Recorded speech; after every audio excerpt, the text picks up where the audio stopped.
Back. In my last video, I talked a little bit of Latasha Harlins, but that cut off, so I just want to get back to it real quick.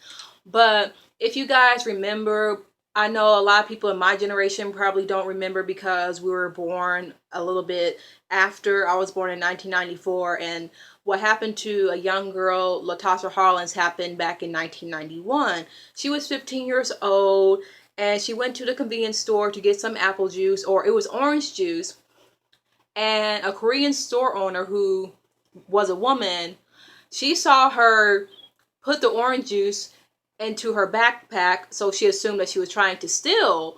But what they said was the girl had money in her hand, or when she was found dead, because the woman ended up shooting her after a tussle that they had. And they said that she had $2 in her hand. She died with $2 in her hand. So the woman like confronts the girl and grabs her by her backpack, and I guess the girl, who was only 15, the woman was 51, felt threatened, so she started punching her. They said she punched the woman 3 times and they were fighting, and eventually after the fight was over, the girl decided, it's not worth it. She puts the orange juice back onto the counter and she turns to leave, but the woman decided, I want to pull out this gun and shoot this little black girl because I'm racist, because I'm anti-black. And that's what happened. It was caught on camera, and sources say that the girl was leaving, and there was really no reason for that woman to have done what she did, but she did it anyway. And the woman's last name is Du. Her husband later came in and saw what happened, the aftermath, and he ended up testifying and saying it was in self-defense. She was threatened by a little 15-year-old girl, and they originally was going to sentence her 16 years to jail, but the judge decided to let her off on probation.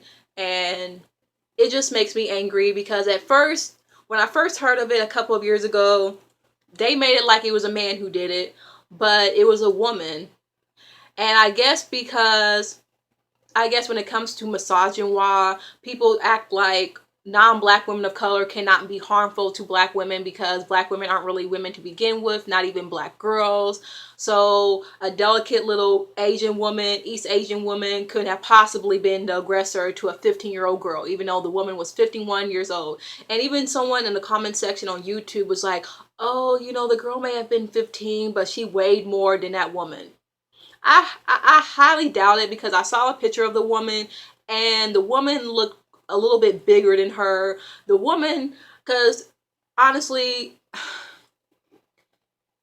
the woman looked like she could have taken the girl. She really did. She wasn't a young woman. She wasn't like your stereotypical, small film Asian woman. She was not. So a lot of people mention how even though Orientalist stereotypes harm Asian women in particular, because people think they are innocent, they are delicate, they are film, and they are infantilized and all of that, it's harmful to black girls, because then it makes it like, compared to an Asian woman, we're aggressive and we're not delicate. So if an Asian woman is anti-black to us or violent to us, then it's like it doesn't matter because we must have done something to threaten her.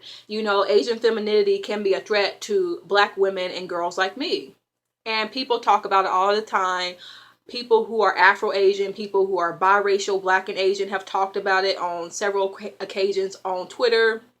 Talked about the juxtaposition between black womanhood and Asian womanhood.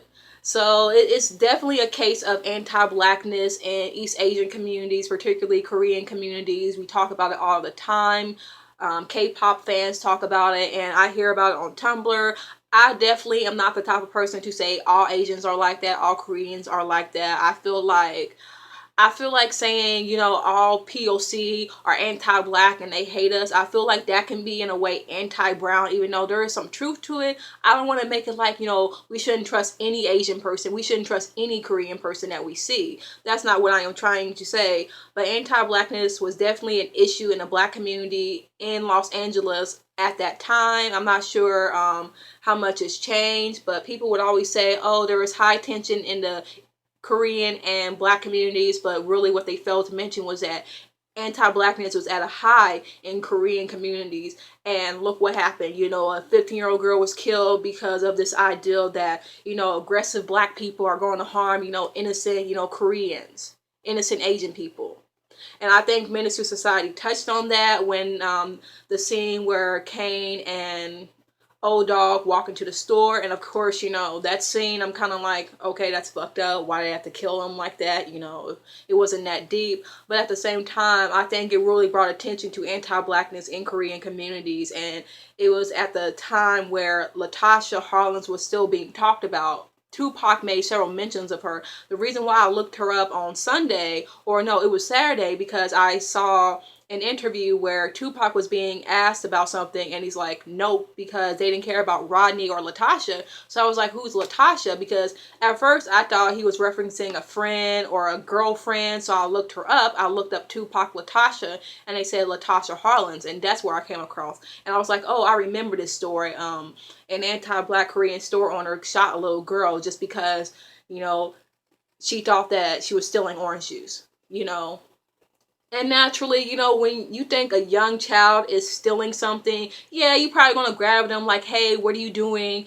But that's not what it shows. It shows that the woman was being the aggressor. Now, I did not watch the clip, but several people say that, you know, the woman's story did not add up. She made it like she was a victim and that she was being attacked, but they were like, no, the video says otherwise. You know, of course, you know, we look at a child like, okay, they're smarter than us, so we're going to grab them like, hey, what you doing? But you don't understand, like, if you grew up in a certain community where you're exposed to violence and you're a young black girl or a young black boy, of course, if a grown-ass adult grabs you, you don't know how strong that woman was, but when you grab someone like that, a child, they're probably going to be like, what the fuck? And then, yes, they probably want to hit you. You don't do that. You don't grab a child like that. What I'm saying is, usually when adults grab a child like that, it's in a threatening manner.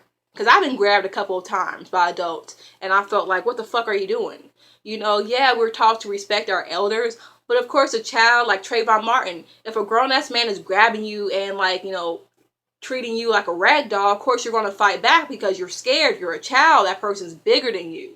Of course we're going to do stuff like that. I'm not saying, you know, we should always act like that or we should always be the aggressor, but clearly that girl was not in the wrong. Her death was a tragedy. That should have never happened. It makes me mad. And honestly, if that was my daughter, oh my God, that woman probably would not be alive today. I'm sorry, you know, I'm not for violence, but the fact that you shot my little girl for no reason at all, you know, that could have been avoided. You know, for you to like just shoot her like that when she was leaving, no, bitch, you know, you lucky your store only got firebombed. Because honestly, God forbid that was my daughter. Anyway, let's talk about Fetty Wap a little bit, because on Friday, Fetty Wap said on Twitter, my children are mixed, all lives matter, hashtag. Now, we all know what that entails when people say things like that, especially all lives matter. I hate when people say all lives matter, because honestly, when has all lives mattered when black and brown bodies, especially black bodies, were being killed daily? When have all lives matter when black people were being lynched, black people were being shot at, raped, beaten, arrested for no reason, only because they're black? When has all lives ever mattered? But now when you see that black lives are getting attention and we're saying we must do something about anti-black violence, then y'all want to like raise your fist and say black lives matter, or no, all lives matter, you know, it shouldn't just be about black people. And you're derailing, because you don't want people to talk about black lives. By lumping them into all lives, it avoids people saying, hey, black people are important. Like, people are so afraid to say black lives. Like, Zane, I see you. That's some anti-black ass shit, because I know your girlfriend Gigi and her sister Bella have said some anti-black things, or at least Bella has said some anti-black things. I don't know about Gigi, but you know what? Like, for you to say that, Zane, and you're Muslim, and you know there are black Muslims in your community. You know, there are black Muslims who are basically saying the same thing, having their own movements. Black Muslim lives matter. And for you to say such a thing, I'm side-eyeing you. Because I know about anti-blackness in every community. So I'm kind of side-eyeing Zane, like, All Lives Matter. And then Keke Palmer saying the same thing, and then her mother had to come out and defend Keke, like, oh, I taught her that, so it's okay for Keke to say such ignorance. Like, no, both you and Keke are wrong. Keke, you and your whole family are wrong. I'm sorry. Because I feel like Keke is one of those people, one of those upper crust black people that be like, the reason why you got shot or raped was because your booty was out or your pants were sagging down low. She's that type of person, I feel. So I can't really respect Keke because I feel like she's one of those upper crust people. And I know plenty of upper crust black people because I have family members like that will sit there and say, you know, I don't really hang out with those low class ghetto people from the hood. So I feel like she's that type of person. And I was trying to like Keke. You know, I've always been a fan of Keke. I looked up to people like Keke, especially black girls. And even Raven-Symoné, but for them to say some fuck shit like that, I just don't, I don't know. I don't know. You know, I don't really fuck with Kendrick Lamar because of what he said about Mike Brown and Ferguson and how the reason why we're getting shot was because we don't respect ourselves. But then he tried to make us forget with doing a song with Beyonce and doing that whole Grammys thing where he's singing and dancing or whatever to some Black Power movement because he's trying to ride off of Beyonce's coattails. And I don't understand why Beyonce is being so nice to the little brat.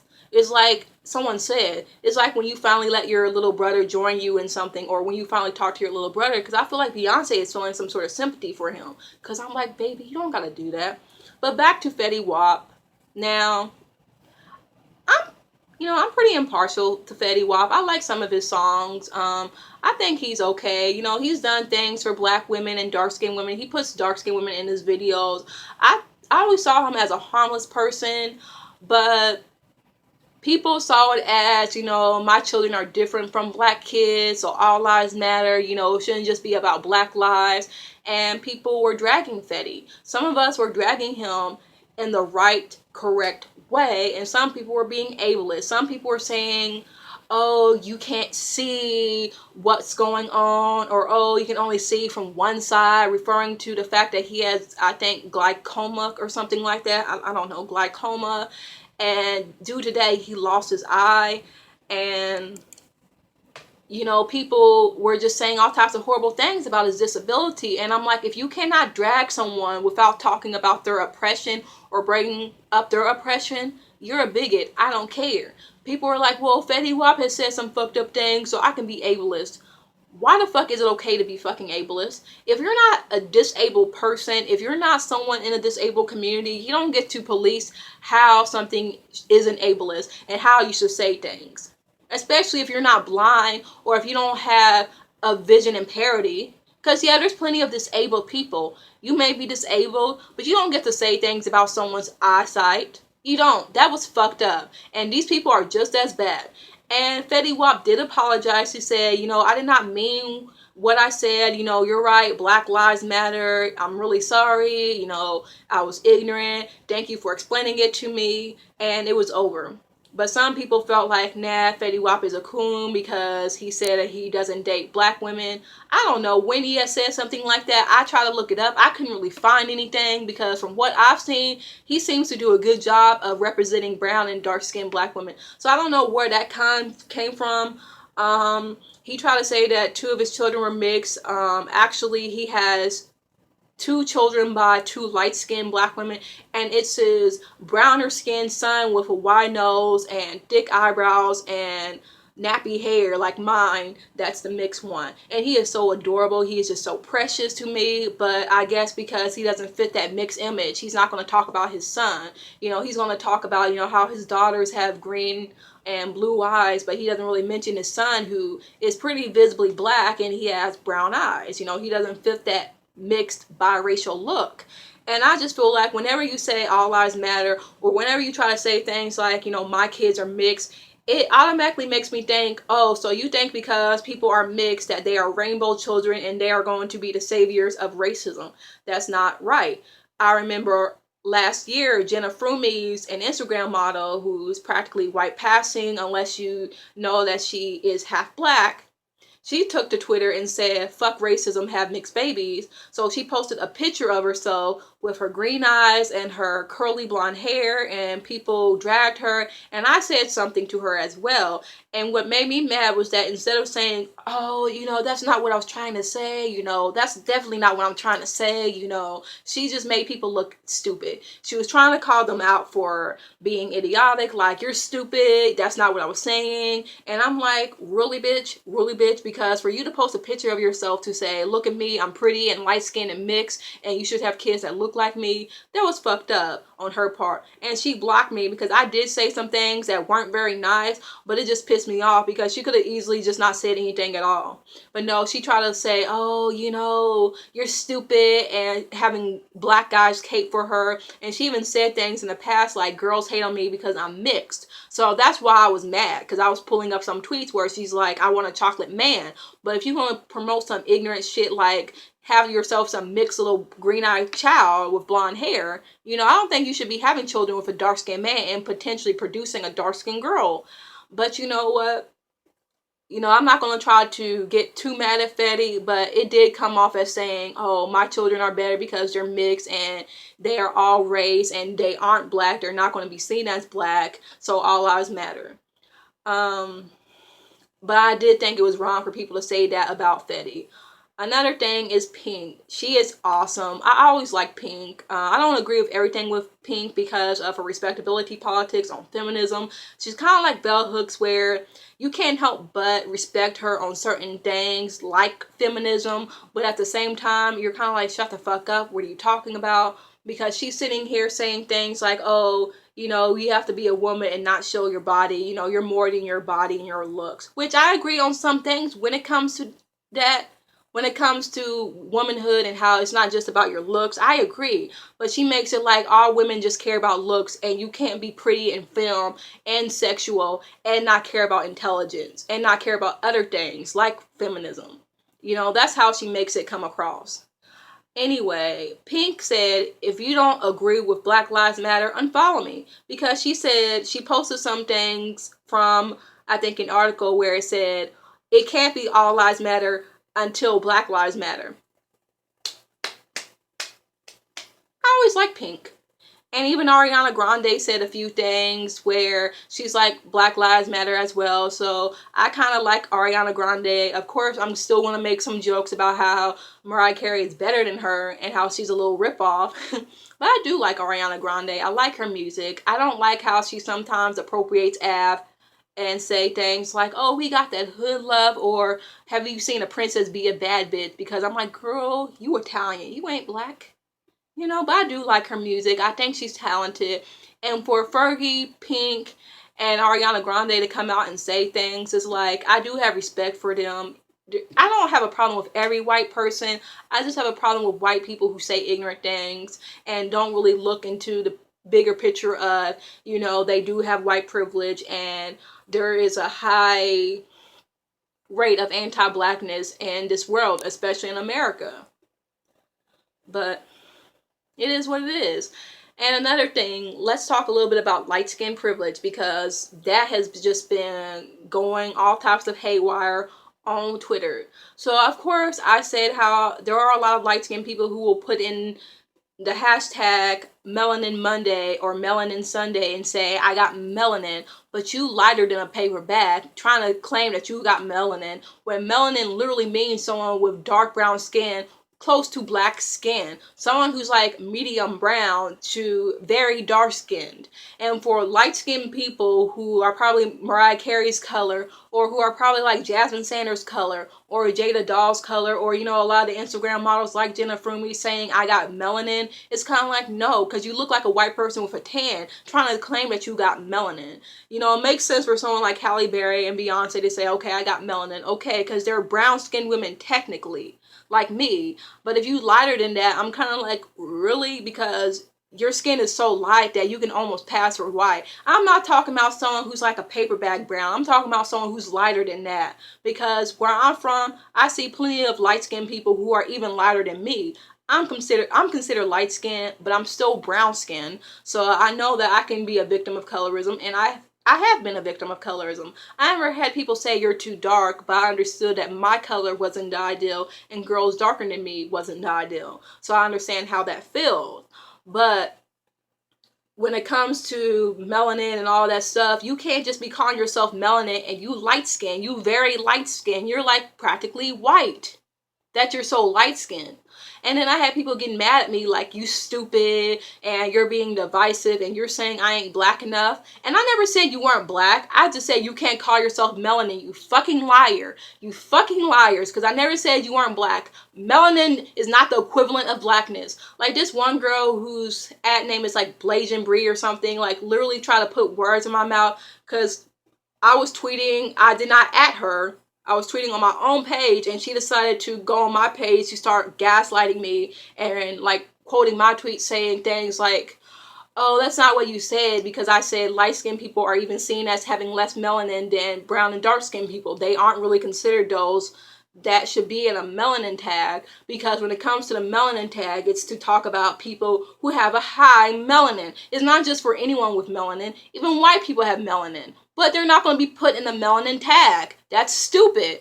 And I was so pissed off because then she started calling me out my name and I was being nice to her. And I think this little girl was doing was she knew that because she was light skinned, lighter than me, and because she was Blasian and not just black and she was mixed, she knew that she could play this game of I'm the aggressor, but she can call me names and then like act like a fucking cunt, even though I was being nothing but polite with her. And then she was retweeting people calling me stupid. You know, she was trying to act like, oh, you know, like, I don't understand. I don't know what you're talking about. But then, like, she had no problem retweeting black men calling me stupid. So you want to sit here and play this game of we're sisters, but you have no problem with black men attacking me to cape for your fucking little light-skinned ass. Like, that pissed me off. And then she literally tried to tell me that I was darker, no, that I was lighter than her. Ain't that funny? This bitch was like lighter than me, trying to say that I was lighter, to try to erase my experience, to try to invalidate my feelings on colorism. So I get all these light-skinned people saying that I'm so light-skinned and that, you know, they're actually darker than me, which is a lie.